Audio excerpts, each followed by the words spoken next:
आज हम arithmetic progression मतलब अरिथमेटिक प्रोग्रेशन के बारे में पढ़ेंगे। जो होता है उसको हिंदी में बोलते हैं समांतर श्रेणी। ठीक, हम समांतर श्रेणी के बारे में आज पढ़ेंगे। चलिए देखते हैं समांतर श्रेणी का क्या है, कैसे है। तो सबसे पहला क्या कर लेते हैं, इंट्रोडक्शन देख लेते हैं। एक अंकगणितीय प्रकृति संख्या का ऐसा अनुक्रम, मतलब एक अंकगणितीय प्रकृति संख्याओं का ऐसा अनुक्रम जिनमें दो लगातार पदों के बीच की अंतर स्थिर होता है। क्या होता है, दो लगातार पदों के बीच की संख्या स्थिर होता है और स्थिर अंतर को सर्वांतर कहते हैं। इसे हम किससे दर्शाते हैं, टी से दर्शाते हैं। अब इसका पहला पद क्या होता है, उसको ए बोलते हैं, सर्वांतर डी होता है। एन पदों का ए एन आता है और इसका फॉर्मूला हो जाएगा A N equal to A plus N minus one D. फिर उसके बाद एस एन के भी फॉर्मूले में एक आता है, तो एस एन इक्वल टू क्या हो जाएगा, एन अपॉन टू ए plus N minus one D. ये इसके फॉर्मूले हो गए, इसी से क्वेश्चन बनेगा। तो चलिए अगला क्वेश्चन देखते हैं।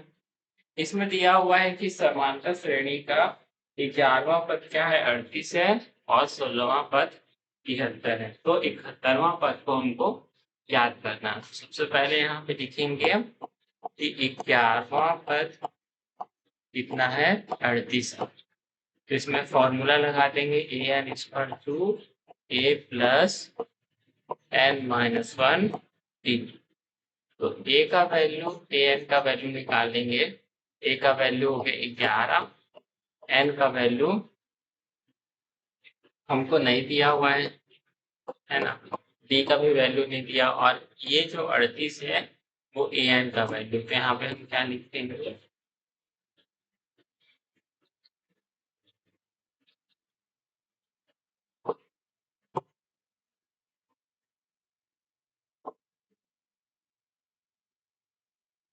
यहाँ पे हम क्या लिखेंगे, 38 equal to A plus 11 minus one D. तो ये क्या हो जाएगा, ए प्लस 10 डी। ये इक्वेशन, इसको हम फर्स्ट मान लेते हैं। अब दूसरा दिया हुआ है कि 16वां पद कितना है, 73 है। तो हम इसको ऐसे लिखे। फिर यहाँ पे सेम वही फॉर्मूला लगाएंगे, A plus N minus one D. ये हो जाएगा 73 बराबर A plus 16 minus one D. तो आ जाएगा ए प्लस 15 डी।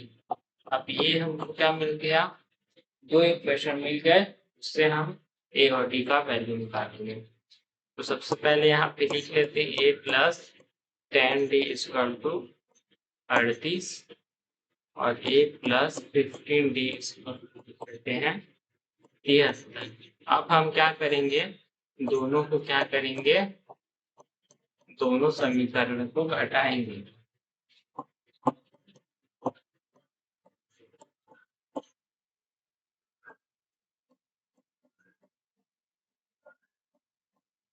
तो जब घटाएंगे तो ये माइनस, ये माइनस, ये भी माइनस, तो ये कट गया। तो 10 में 15 को घटा देंगे तो कितना आ जाएगा, माइनस 5डी।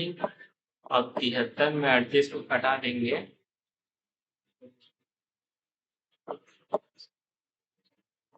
35 आ जाएगा। तो ये भी माइनस में आ जाएगा।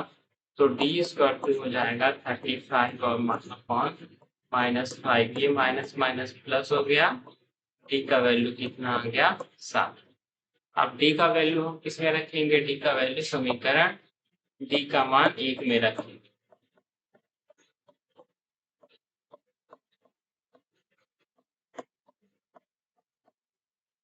तो क्या आ जाएगा, 38 equal to A plus 10 into 7। तो ये हो जाएगा 70 प्लस 1। तो हम 38 में 70 माइनस कर देंगे तो कितना आ जाएगा, तो 6 से 3 गया। तो ए का वैल्यू कितना आ जाएगा, -32 और डी का वैल्यू आ जाएगा 7। यही इसका आंसर हुआ। उसके बाद हम क्या करेंगे, इसमें हमको किसका निकालना है, 31वां पद का। तो सीधे सीधे हम क्या करेंगे, वहां पे लिखेंगे an इक्वल टू ए का वैल्यू हमारा -32 है प्लस 31 - 1, डी का वैल्यू हो जाएगा 7। तो -32 हो गया प्लस 30 इंटू 7, तो ये आ जाएगा 2। अब इसको माइनस कर देंगे, 210 को 32 में, तो 178 आ जाएगा। तो ये 31 का वैल्यू हो गया, ये आंसर हो जाएगा। ये फर्स्ट पार्ट था, ये सेकेंड पार्ट था और ये थर्ड पार्ट था। अब हम अगला क्वेश्चन देखते हैं कि दो संख्याओं का समांतर माध्य 7 है और उसका गुणनफल 45 है। तो a प्लस बी अपॉन 2 ये समांतर माध्य हो गया और ये गुणनफल कितना हो गया 45। तो a plus b equal to 14 हो गया। अब हम क्या करेंगे, इसमें इसका फॉर्मूला लगा देंगे, a माइनस बी का square equal to A plus b का स्क्वायर माइनस 4ab। तो इससे आ जाएगा ये 14 का स्क्वायर हो जाएगा -4 इंटू 45 कर देंगे। अब 14 को 14 से स्क्वायर करेंगे तो 196 आ जाएगा और ये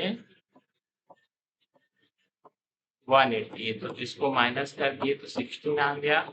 ये माइनस बी का वैल्यू, अब ये अंडर रूट में आ जाएगा तो ए माइनस बी इक्वल टू 4 आ गया। अब ए प्लस बी का वैल्यू निकल गया और ए माइनस बी का। अब हमको किसका वैल्यू निकालना है, ए और बी का वैल्यू निकालना। तो सेम हम वही लिखेंगे, ए प्लस बी इक्वल टू 14 और ए माइनस बी इक्वल टू लिखेंगे 4।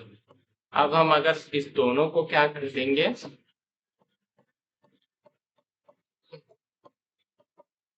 दोनों समीकरण को क्या कर देंगे, जोड़ने पर लिख देते हैं। तो ये 2a आ जाएगा, ये कट जाएगा और ये 18 हो जाएगा। तो a स्क्वायर 18 अपॉन 2, तो ये कितना आ गया 9।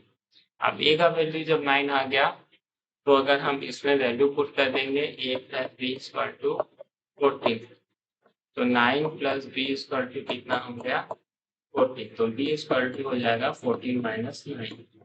तो ये b का वैल्यू कितना आ गया 5।